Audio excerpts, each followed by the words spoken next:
देखते रहिए भारत 10 न्यूज। महंगाई की मार को देखते हुए आज विरोध में कांग्रेस ने हल्ला बोला। उधम सिंह नगर जनपद के खटीमा में मुख्य चौक पर कांग्रेसी नेतृत्व के आह्वान पर ब्लॉक कांग्रेस कमेटी द्वारा खटीमा मुख्य चौक पर लगातार बेतहाशा बढ़ती महंगाई के विरोध में जोरदार प्रदर्शन किया गया। खटीमा ब्लॉक कांग्रेस कमेटी के अध्यक्ष बॉबी राठौर, नगर अध्यक्ष रविश भटनागर के नेतृत्व में खटीमा मुख्य चौक पर कांग्रेस कार्यकर्ताओं ने केंद्र व राज्य सरकार के खिलाफ जमकर प्रदर्शन किया। वहीं लगातार गैस, तेल व खाद्य सामग्री के बढ़ते दामों को लेकर राज्य व केंद्र सरकार पर जमकर प्रहार किया। वहीं मीडिया से रूबरू होते हुए खटीमा कांग्रेस नगर अध्यक्ष रविश भटनागर ने कहा कि भाजपा सरकार से आज आम जनता त्रस्त हो चुकी है। महंगाई की मार झेल रही आम जनता के घर का बजट बिगड़ चुका है।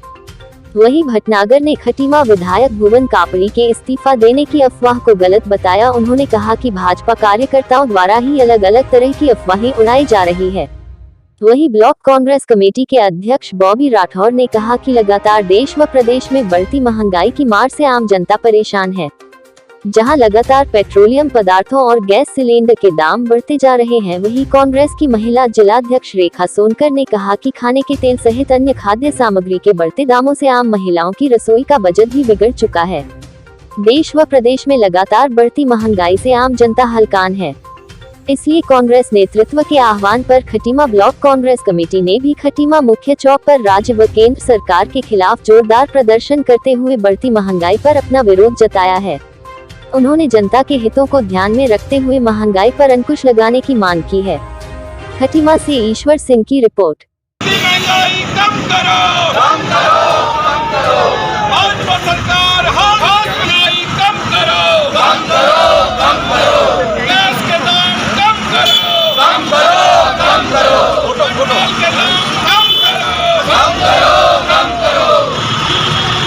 देश में जिस प्रकार से महंगाई बढ़ रही है, उसके खिलाफ कांग्रेस पार्टी के आह्वान में हम लोगों ने पूरे प्रदेश में ये कार्यक्रम चलाया है, जिसको लेकर आज खटीमा ब्लॉक में भी ये कार्यक्रम हुआ है। जिस प्रकार से आज देखिए, आज 1 अप्रैल है और आज ही की जो सुर्खियां थी उसमें ये बिजली के और जो पानी पीने का पानी है उसके रेट भी बढ़ा दिए गए हैं। गैस के दाम में देखिए बेतहाशा वृद्धि हो रही है, पेट्रोल के दामों में वृद्धि हो रही है। जो महिलाओं की रसोई है वो रसोई महंगी होती जा रही है, उनकी पकड़ से दूर होती जाती है। रोजमर्रा की जो चीज़ें हैं, जो रोज अपने जो काम में आने वाली चीज़ें हैं, वो सब चीज़ें जो है आम लोगों के पकड़ से बाहर होती जा रही है। चाहे वो गरीबों का मामला हो, चाहे वो मध्यम वर्गीय का मामला हो, दोनों जो परिवार है वो बहुत बुरी तरीके से त्रस्त हो चुके हैं। और जो गरीब परिवार है वो त्रस्त है और भारतीय जनता पार्टी की जो सरकार है वो मस्त है। टोल टैक्स इन्होंने बढ़ा दिया, दवाइयों के रेट इन्होंने बढ़ा दिए। आप देखेंगे त्राहिमाम हो रही है जनता। उसको लेकर आज खटीमा कांग्रेस के लोगों ने यहाँ पर प्रदर्शन किया है भारतीय जनता पार्टी की सरकार को, जो कि भारतीय जनता पार्टी की सरकार आज सत्ता में बैठ के लोगों की सुध नहीं ले रही है। तो उन सत्ता में बैठे हुए भारतीय जनता पार्टी को जगाने का काम आज कांग्रेस पार्टी ने खटीमा से शुरू किया है। इसलिए हम सब लोग यहाँ पर एकत्रित होकर हमने प्रदर्शन किया है। चाहती हूँ मैं भाजपा सरकार से, वो कौन से अच्छी दिन की बातें करे थे इन्होंने, जो इतनी चरम पे महंगाई बढ़ रही है। आज हम महिलाएं जो इस समय कभी 900 कुछ का था, अब 1000 का हो गया। कहाँ से ये मतलब लाएंगे? और कहीं पे रोजगार दिख नहीं रहा है। अगर रोजगार नहीं है और महंगाई बढ़ती जा रही है तो आम जनता इससे बहुत परेशान है। और मैं केंद्र सरकार से कहना चाहती हूँ, क्या ये सरकार बनाने की खुशी में क्या जनता को मतलब धोखा देकर उनसे वोट लेकर उनके लिए ये अत्याचार करा जा रहा है, उनका शोषण करा जा रहा है बढ़ती महंगाई के लिए। चुनाव के टाइम इन्होंने खूब पैसा बांटा, दारू, मुर्गा, कंबल, चूड़ी, चिमटी और कुकर, दही मतीन सब बांटा इन्होंने। वो सारा पैसा हार के बाद अब ये वसूल करना चाह रही जनता। इन्होंने पूरे चुनाव में, चुनाव से 6 महीने पहले मुख्यमंत्री बनने के बाद या चुनाव से 6 महीने पहले केंद्र सरकार ने इस खटीमा के अंदर कोई चालान नहीं काटा किसी गाड़ी का, किसी पे कोई पैसा को नोटिस नहीं आया। और जैसे ही चुनाव खत्म हुआ, बिजली की कीमत बढ़ गई, पेट्रोल के दाम बढ़ गए, डीजल के दाम बढ़ गए, गैस के दाम बढ़ गए, बिजली के दरें बढ़ा दी हैं। आज सारा पैसा जनता से वसूल करा जा रहा है और सारा चुनाव का खर्चा ये जनता से निकालना चाह रहे हैं। बात करें तो इनकी मानसिकता है, इन्हें पता है चुनाव हिंदू मुस्लिम के नाम पर लड़ना है, लोगों को भड़का के लड़ना है, जातिगत आधार पर लड़ना है, जातियों में बांट के लड़ना है। तो इनको इस चीज़ से कोई सरोकार नहीं है।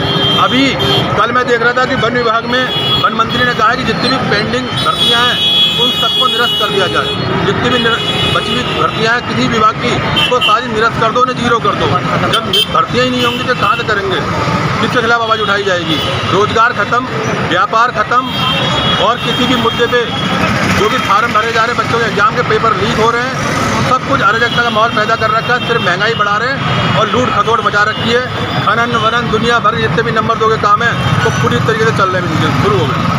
इन्होंने टुक टुक बांटे थे और किस्तों पे टुक टुक दिए गए थे, और जब किस्तों पे टुक टुक मिलते हैं तो उसके फार्म 21 और 22 उनके हैंडओवर नहीं होता है। वो जब किस्तें पूरी हो जाती हैं तब उनके हैंडओवर होता है। आज उसी आधार पर इन्होंने टुक टुक बंद कर दी कि आपका 21 और 22 फार्म नहीं है। जब बात करी गई तो मालिक जिससे खरीदे उन्होंने कहा था जब तक पूरे पैसे इनके नहीं आ जाएंगे। अब गरीब कह रहे हैं हम किस्तें भर के चला सकते हैं, नगद नहीं खरीद सकते हैं। जब तक 21-22 फार्म नहीं होगा तब तक वो इनके टुक टुक छूटेंगे नहीं। आज स्थिति ये है कि 1.5 लाख का टुक टुक बंद पड़ा है। 200-300 रुपये कमाने वाले का 7,500 का चालान हुआ है, 5,000 का चालान हुआ है। अगर वो छुड़ा भी लेगा 7,500 दे के फिर उसका चालान हो जाएगा। मजबूर है कई टुक टुक वाले 7,500 का जुर्माना भर के अपने टुक टुक को कटवा के बेचने को तैयार है। चुनाव से पहले भी इन्होंने मुंगेरी डाल के सपने देखे थे कि 20,000 25,000 जीतेंगे। भुवन कांपड़ी बहुत बड़ा चेहरा बन चुका है हिंदुस्तान की कांग्रेस का, और इन्होंने मुंगेरी डाल के वो फिर देख रहे हैं। ये किसी भी तरीके से बदनाम करना चाहते हैं। इन्होंने भाजपा के कार्यकर्ताओं ने मुख्यमंत्री को हराने का काम करा, आज फिर बची कुची इज्जत उनकी डुबोने का काम ये झूठी अफवाह फैला कर रहे हैं। और मैं एक चीज़ और कहना चाहता हूँ, कोई भी अफवाह फैल रही है तो कांग्रेस के कार्यकर्ताओं पे मुकदमे दर्ज हो रहे हैं, और ये जितनी झूठी अफवाह फैला रहे हैं इनके खिलाफ कोई कार्रवाई नहीं हो रही है। अगर 5-7 दिन के अंदर इनके खिलाफ कार्रवाई नहीं की गई झूठी अफवाह फैलाने वालों के खिलाफ, तो निश्चित रूप से कांग्रेस बहुत बड़ा आंदोलन शुरू करने वाली है।